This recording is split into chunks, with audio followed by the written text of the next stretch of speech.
called who with the pink? No, I don't even have her number. I swear. I don't even have her number. And you know, I got the strawberry shortcake. We doing nostalgic. This is such divine. It is. I'm gonna go right over here. Look at You got all the colors. I like it. To wellness.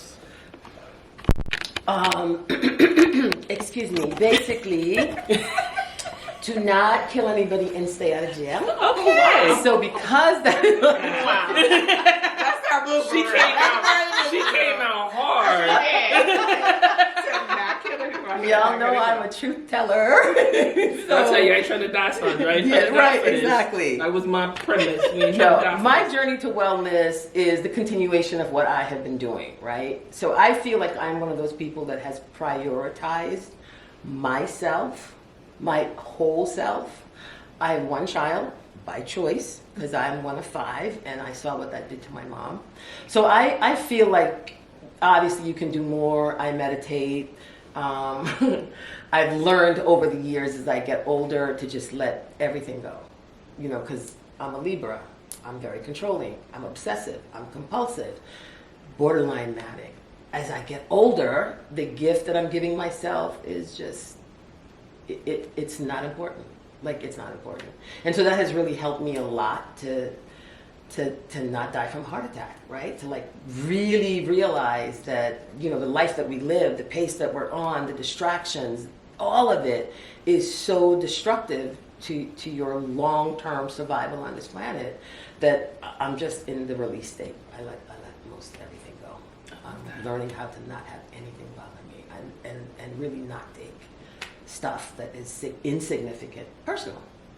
Absolutely. So yeah. The 4 agreements. Don't take anything personal. Mm-hmm. Yep. Mm-hmm. And for you? Me? Oh, my journey to wellness started about 22 years ago. I was at a major university. I have a degree in biology, and it was a very stressful environment. And we would massage each other. And they were like, you're so good. Physically? Yeah. So we would stand in a circle and massage each other's shirts. Yeah. Oh, that's great. And then turn the other way and massage the other next person. person. And they would say, Cherie, you're so good at this. You should Go become a into this. massage therapist. And I was dating a gentleman. And he said the same thing. And I was like, I'm about 2. I don't believe in 3 because 3 usually is going to beat me over the head. So I went to massage school, and that was one of the most powerful, therapeutic, life-changing experiences that I ever had, because you are touched twice a week in a way that is positive. And coming from someone who had I experienced sexual abuse at a very young age, just kind of kept it to myself. But it changes how you view your body, how you interact with people, what your body means and the value. And it was all askew because of those earlier experiences. And so to be able to get on a table twice a week and have someone love on me and touch me in such a therapeutic, healing way just put me on a totally different life and trajectory. That I want to continue to be able to share that insight and that experience. So that was the impetus for you going on It was, this and wellness journey. it changed my whole life. And then going back and teaching in that wellness massage space and seeing everyone else, because when you're doing it, you see your journey and you get snippets of other people's journeys. But to go back as I went back as a teaching assistant, and there was a student who had broken her nose at a young age and never got it fixed. And so she was very self-conscious of her nose.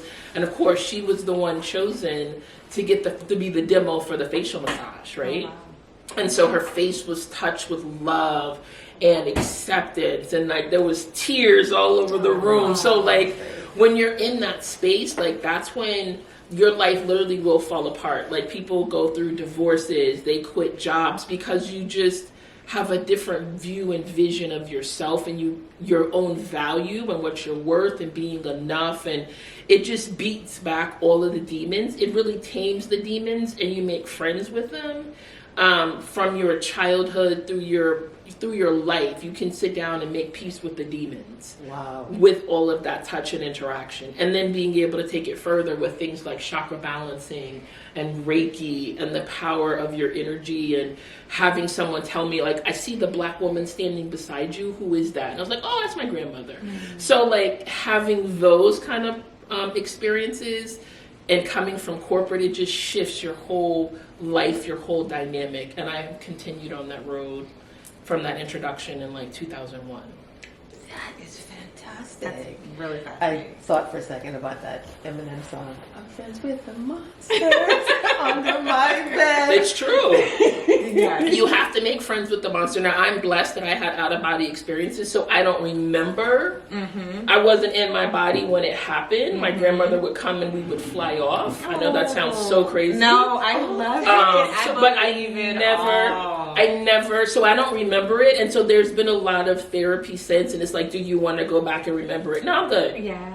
We've healed, we've moved forward through it, but it really did, it helped me make peace with all of that. And I mean, I finally told my parents, like, in my 40s what had happened, because they didn't know. I felt very Maya Angelou that if I told them, they would Do something. a couple of people. Right. So it's Yeah. like, Yeah. everybody's old and dead now, so we can now have the conversation. But that's been my journey to wellness, and because there's not a lot of people that look like us in the wellness space, really bringing it to the forefront, and just the challenges that we have, as you alluded to, with the high cholesterol, the stress, all of the issues, and knowing that when you look at wellness and well-being, it actually comes from Africa. Like, if you look at Kemet yoga, if you look at astrology, if you look at meditation, and the first doctor ever noted was a black woman, and just all of those different things that come out of Africa that we've lost along the way, and wanting to pick that back up and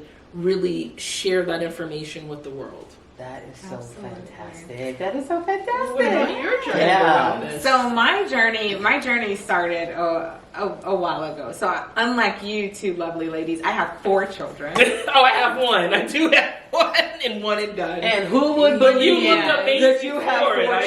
children? Because I always tell her, she looks like she's pushing 27. She does. Thank though. you. I You do. appreciate that. I'm 38 I and you're appreciate 47. Girl, So that's yeah. Okay. Let's do it. And we holding on to them. all of it. Quasi-truth. Placebo effect, if you believe it, it's real. Hello. And that's what I tell people. I'm like, I'm 25. And they're like, you know what? You almost could pass for it. I'm like, I know, because that's what I claim. I'm using that Yes. placebo effect. Yep. So what happened with me with having 4 children, I actually came from a family of 6. So my mom had 6 kids. I only wanted 2, ended up with 4, but whatever. It happens. Is what it is. I was like, really respectful. Had another plan. You did not follow the plan that I was on, because clearly somebody missed the memo. Somebody We're missed the like, memo. excuse me, we're coming. And I was Okay, like, we're no, coming anyway. why? So what I did is I found that mental health was very, very critical. And I had to come to this because, so you guys only have one. Well, you know how that lovely personality of that one. Oh, yeah, that morphs. you have to kind of learn how to. Well, yeah. So I have 4 And a different spouse. personalities and a spouse, right? Which is technically the Yes, 5th child. And so I had to learn to get to a space where I was like, okay, if I don't, these kids are gonna drive me crazy. Like, they're literally, I had one, I promise you, I believe that was his mission. Was literally just to take me over the edge. Do you hear me? Like Not over to it, that. over Like, it. he was gonna take me over the edge, and then he was gonna jump on top of me when I On the way down. on the way, right? I swear. I literally believe that that's what he. And so I got to a point, because people always say, oh my goodness, you look so young. Like, how do you do it? One, because I use the placebo effect and I claim it. Claim that I'm young. It works. I'm not denying how old, like how many years I've been on this. But this you don't path. argue with anybody However, when exactly. they say, that don't seem right. I'm just not. And Right. so I got to a space where I was like, okay, but I gotta get my mental right? Because I was seeing how what he was doing was causing so much tension inside of me. And I was like, why am I allowing this to happen? Why am I giving someone else the power to be able to shift me in a way that it is damaging me? They don't care. They done already made up their decision on what they're going to do, and they're doing it anyway, right? And so, and I'm like, okay, but I'm allowing this to affect me in such a way that I can't eat. Like, I'm just not functioning properly. Like, why am I doing this to myself? And they're just lollygagging, like, going on, like, what's wrong with you? Like, what's the big deal? And I was just like, okay, you know what? I have to get control of this. I have to get control of my mental, and I have to get to a space where I don't allow others to shift how I feel, right? So then I started to evaluate things and say, okay, what do I have control over? Me. Mm-hmm. And your response. I only have control over me. And how So you respond. understanding that I only have control over me, I need to determine whether or not I'm going to allow this thing to elicit a response out of me, or whether or not I'm going to just ignore it and be like, oh, well, whatever. And then I just started doing that with all aspects of life. Do I have control over this situation? Well, yes. Okay, so if I have control over the situation, what am I going to do about it? Right? And then if I don't have control over it, why am I letting it bother me so much, knowing that there is nothing that I can do that will change the outcome of this situation? Absolutely. So I started to learn to let things go. If I don't, so everything becomes an evaluation. Do I have control over the situation? Yes. Okay, so do something about it. If I don't have control over it, no. Okay, well, it needs to go. And people are like, yeah, it's easy to say and just let things go. No, I have the ability to let things go. I've learned and I've trained myself. This is a process, right? People think that health, mental health, or any kind of health, that there isn't a process that needs to go. The process is the same any way you look at it, any type of exercise, any type of work that you're trying to do. You have to put the process in place in order for it to actually take place.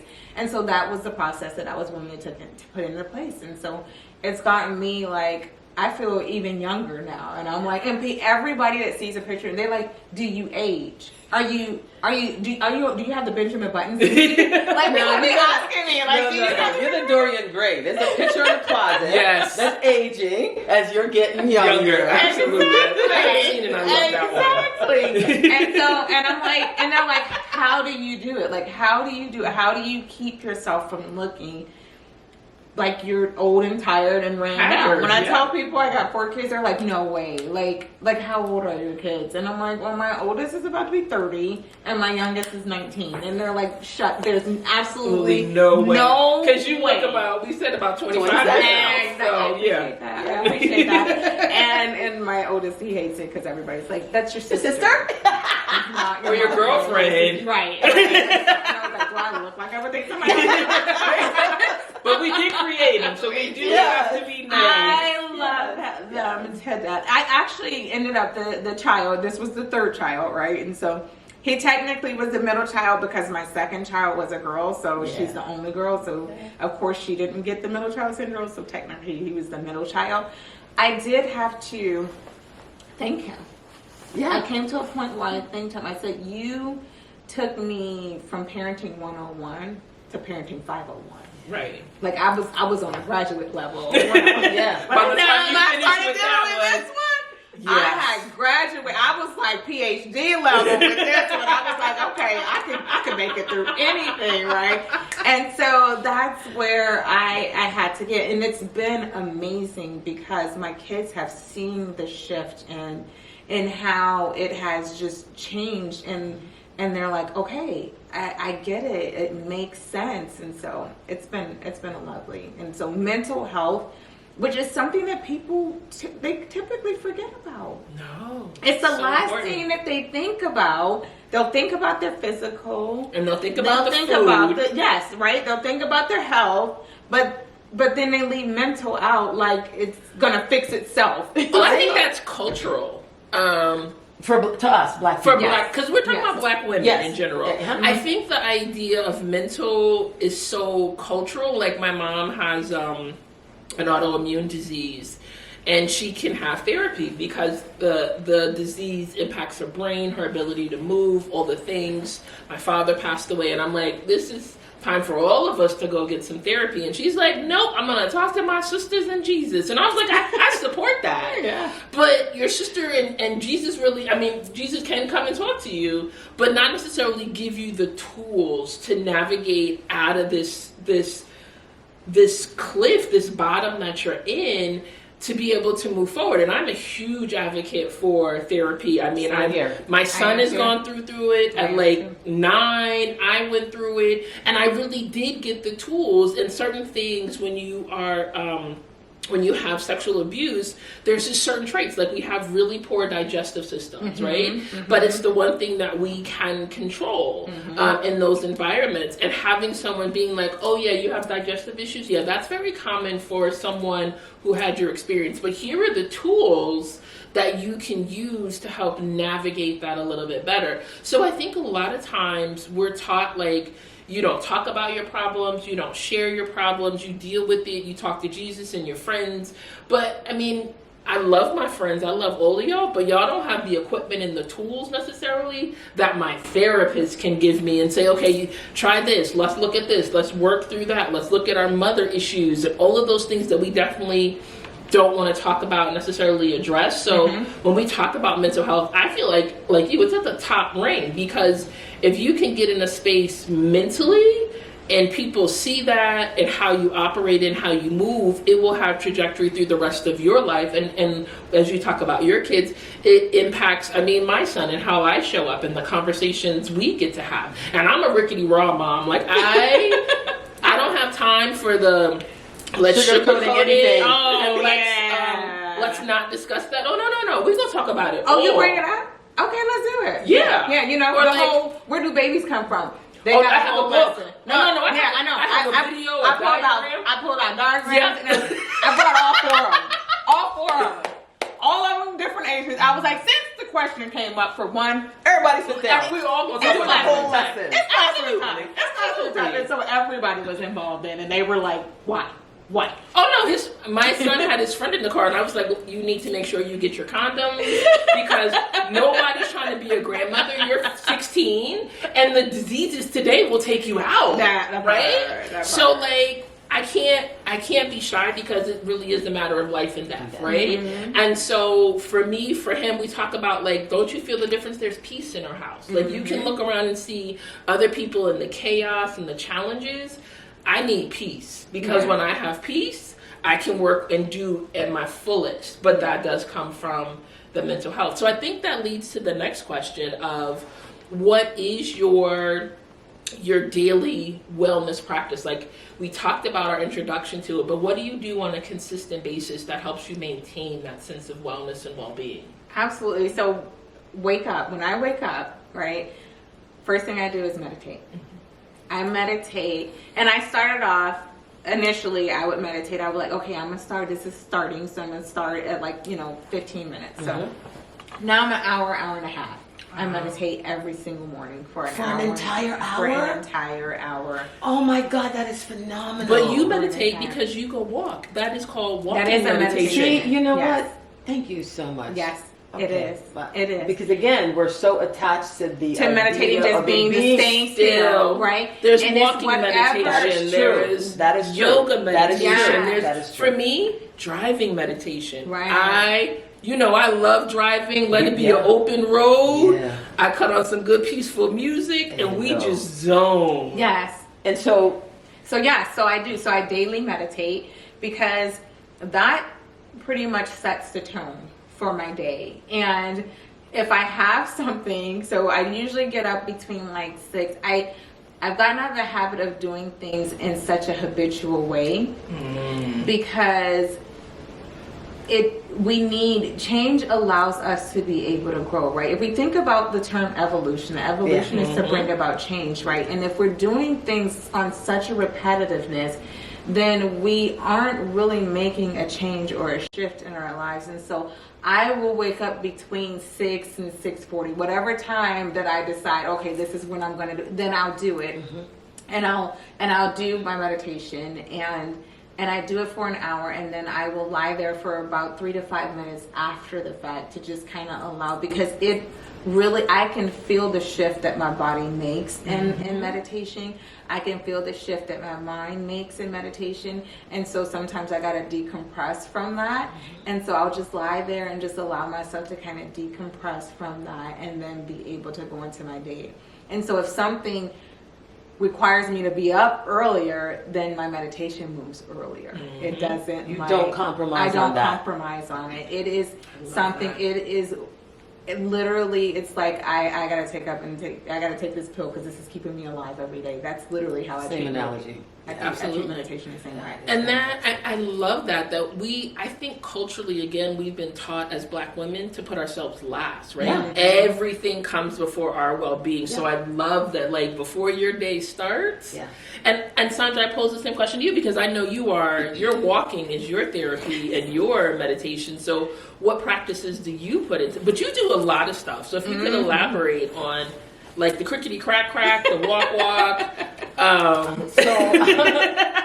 One thing that I consistently do is I do chiropractic adjustments because I've suffered from low back pain a lot. Okay. So I'm going to come back to you because I'm excited about your Reiki thing. So I was in a life-threatening car accident in my early 20s. And as a result of that, my body's always been a little bit like an older person's body. So in order for me to function and try to be a happy person, I do chiropractic adjustments, right? Like, I'm the type of person that if my eyelashes hurt, I am running to the doctor. I love the people who went and got certification and degrees and things, and I'm wholehearted. They hurt. They're like, yeah, because they're touching boobs. That's fine. That's typically when my eyelashes touch, you might feel a little something. They're hurting. Hello, doctor. That's me. But that's beautiful too, because that goes against Black culture, which like just push through. Right.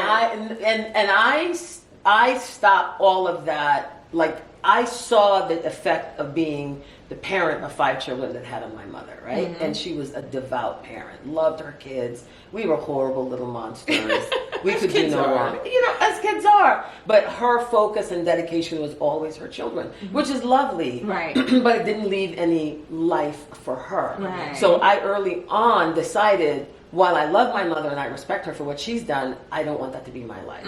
So I was, for the longest time, not having any children, and then she showed up. At the last minute, I was like, "Okay, boo." Right? She was waiting because we had that talk. Because I was like, "Yo, it's now or never," and she was like, "Bet, say less." Yeah, pop up.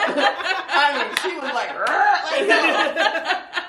but then when she got here, it was even more important for me to be a healthy person, because then you start to have the fear of, oh my God, I can't die and leave my child alone. That's the world I sit in right now. Because we live with that with my mom. She's like, I'm staying alive to make all y'all grown. And she did. Yeah. So I knew that to be that person, I had to take care of myself. Absolutely. So I get chiropractic adjustments. I go to the doctor if I think something is wrong. I'm not a hypochondriac all the time, but I might be sometimes. Because I'll go and I have this. I have an amazing Black female doctor who is like your grandma, and she's honest and direct. And she's like, yeah, you being a hypochondriac, there's nothing wrong with you. But in my office. Okay, thank you, doctor. Just checking. But I'll be back. I tell her sometimes, I always joke that I'm like Tantor, right? Are there any piranhas in this water? There's no piranhas in Africa.